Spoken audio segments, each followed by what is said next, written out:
जी बहुत बढ़िया लड़का था मेरा, बहुत गला जुल्म में पीछा खड़ी, सबकी भीड़ में पड़निया छोड़ा था, एक साइकिल में बेरा पड़ता जीते जाए लंदा, बहुत गलत काम हो गया जी।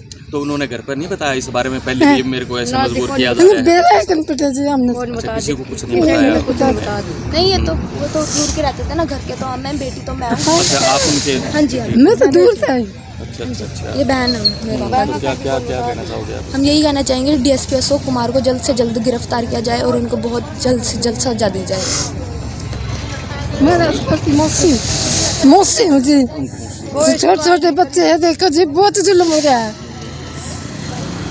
प्रशासन से क्या कहना चाहेंगे? पुलिस प्रशासन इसलिए न्याय होना चाहिए, जो ऊपर दबाव कर रहे हैं ये बच्चा ने कोई चीज का थोड़ा बहुत नहीं होना चाहिए। आप देख सकते हैं तस्वीरों के माध्यम से कि मार्मिक तस्वीरें थी ये भी कि उनकी बिटिया यहाँ पर आई हुई है, उनकी मौसी जी हैं यहाँ पर हैं और परिजन यहाँ पर हैं और सारे अनिश्चितकालीन धरना यहाँ पर लगा करके बैठे हैं। न्याय की गुहार लगाई जा रही है कि जब तक उनको न्याय नहीं मिलेगा तब तक हम यहाँ पर धरना प्रदर्शन करते रहेंगे। नमस्कार दोस्तों, SK न्यूज़ 24 में आपका स्वागत है। मैं कमल दुबेटा अभी लघु सचिवालय हिसार के सामने मौजूद हूं और यहां पर काफ़ी संख्या में यहां पर लोग आए हुए हैं और मामला जो है बड़ा ही पेचीदा और संगीन मामला है, क्योंकि पुलिस के ऊपर आरोप लगाए जा रहे हैं। पुलिस का एक DSP है, उसके ऊपर आरोप लगाए हैं कि DSP के कार्रवाई से मजबूर होकर के एक सुसाइड किया जाता है, जो कि CRPF के अंदर से रिटायर्ड थे राजकुमार फौजी, और बताया ये भी जा रहा है कि DC कार्यालय के अंदर वो कार्यरत थे और उनको इतना मजबूर कर दिया जाता है कि उनको सुसाइड करना पड़ता है। वो पूरा मामला क्या है, यहाँ पर जो राजकुमार फौजी हैं उनके परिवारजन भी यहाँ पर आए हैं और गांव के लोग भी यहाँ पर मौजूद हैं और कुछ सामाजिक संस्था से जुड़े हुए लोग भी यहाँ पर मौजूद हैं। उनसे जानते हैं पूरा मामला क्या है। सरदार नजराज अली हमारे साथ में, क्या मामला पूरा क्या है? सबसे पहले तो आपके दर्शकों को नमस्कार। मामला ये है, 23 तारीख की करीब 3:30 बजे की ये घटना है, जब भाई साहब का फ़ोन बेटे के पास आता है और भाई साहब CRPF में 20 साल की जॉब करके रिटायरमेंट के बाद 2018 से यहाँ DC ऑफिस में जॉब पर थे। D ग्रुप की नौकरी थी, MA ब्रांच में डाक वगैरह का उनका काम था। जी, मतलब DC ऑफिस में कार्यरत? हाँ, DC ऑफिस में कार्यरत थे और 23 तारीख को ऑन ड्यूटी थे। 3:30 बजे के आसपास हमारे पास फ़ोन आता है, बेटे वहाँ जाते दोनों ये, और जाके देख तो बेसुध हालत में वो थे, उल्टियाँ वगैरह कर रहे थे। उन्होंने मरते मरते भी ये कहा कि बेटा DSP अशोक कुमार और उसके जो साथी हैं, क्योंकि थोड़ा सा वो बिल्कुल उसमें थे, तो उनको किसी भी सूट में बख्शना नहीं, उनको हर हाल में सज़ा करवानी है। करीब 8-9 पेज का वो सुसाइड नोट लिख के DC की जो डिस्पैच वगैरह की जो डायरी होती है, जो करना होता है, उसी के अंदर वो लिखे गए हैं।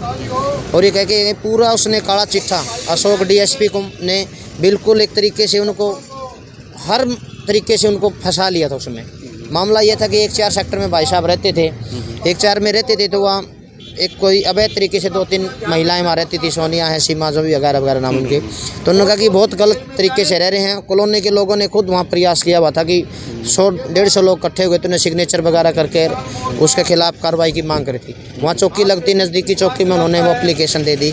समझौते के बात आई जब उन्होंने करके झूठे वगैरह साइन वगैरह करके समझौता भी कर दिया। ऐसा क्या मामला था लेडीज़ वाला जो कि आप? वो अवैध तरीके से रह रहे थे, कॉलोनी के लोग उनसे दुखी थे, बहुत तंग आ चुके थे, वो गलत तरीके से रह रहे थे। वो 3-4 महिलाएं थी, वो गलत धंधा करते थे असल में।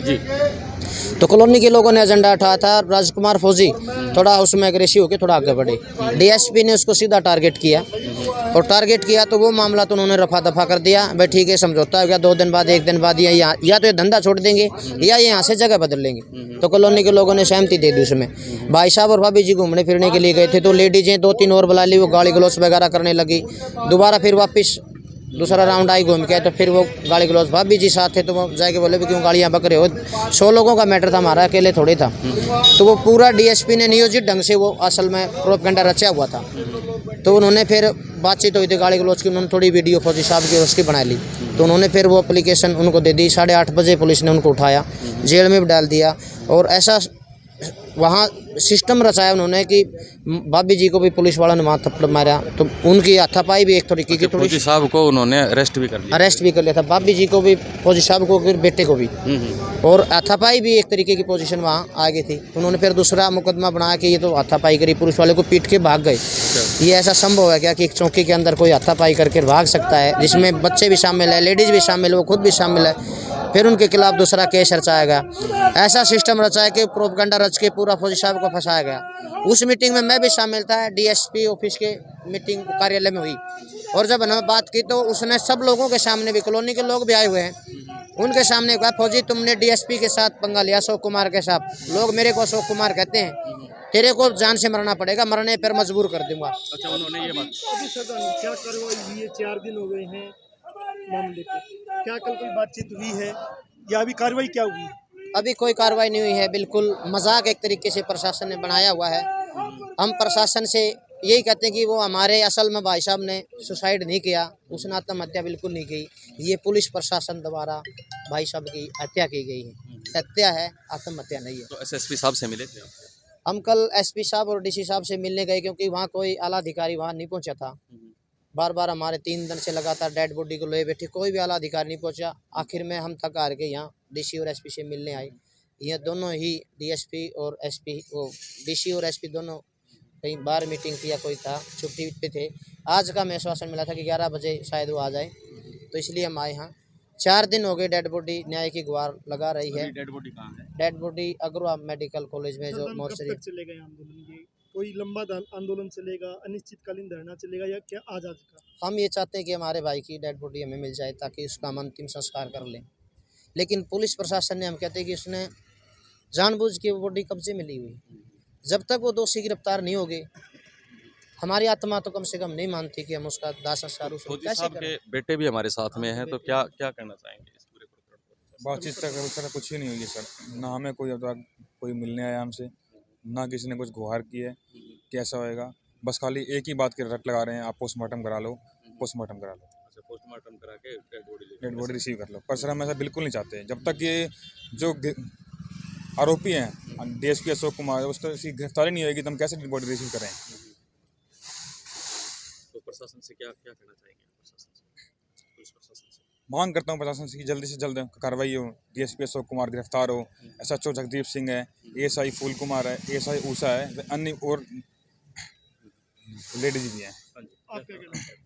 सर मैं यही गुहार करूंगा कि आपके चैनल के माध्यम से जो भी एक फौजी आदमी के साथ अन्याय हुआ है, और जैसे डीसी ऑफिस में अभी वो जॉब कर रहे थे, प्रशासन ने उनके डीसी ऑफिस की तरफ से भी कोई भी कानूनी कार्रवाई नहीं की, डिपार्टमेंट वाइज से भी। अब 4 दिन हो गए, बॉडी हो गई डिपार्टमेंट में, कोई भी कार्रवाई ना वहाँ कोई पहुँचा हमारे पास अगर हुआ, और ना ही कोई पुलिस अधिकारी ने कोई 3 दिन कोई संज्ञान लिया किसी प्रकार का भी। और जो भी ये हथियार है अभी खुलेआम घूम रहे हैं, प्रशासन कोई भी इनकी तरफ कोई कार्रवाई नहीं कर रहा। जैसे ये 3 लेडीज़ है सेक्टर 1 की और मिलगेट थाना के, जो उन्होंने बाकायदा अपनी सुसाइड जो कंप्लेंट बुक होती है उसमें लिख रखे हैं बाकायदा सबके नाम और उनके एड्रेस, जो सुसाइड नोट में सभी का एड्रेस लिख रखा है, वो खुलेआम घूम रहे हैं, कोई कार्रवाई नहीं कर रही। हम बिल्कुल असंतुष्ट हैं सरकार से, और यही गुहार करेंगे कि जल्द से हमें उनकी गिरफ्तारी चाहिए, और उससे पहले हम अपना बॉडी लेंगे और नहीं कोई पोस्टमार्टम के लिए आगे कोई रिपोर्ट करेंगे। सरकार से अभी संतुष्ट नहीं है। सरकार से यही गुहार है कि जल्दी से जल्दी जो सुसाइड जो किया है राजकुमार फौजी ने, तो उसके जो हत्यारे हैं, जो उसको मजबूर किया गया सुसाइड करने के लिए, उनको गिरफ्तार किया जाए। और जब तक उनको गिरफ्तार नहीं किया जाएगा तब तक यह अनिश्चितकालीन धरना यहाँ पर जारी रहेगा। आप देख रहे हैं SK News 24, मैं कमल दुबेठा लघु सचिवालय हिसार से रिपोर्ट कर रहे हैं। जय हिंद, जय भारत।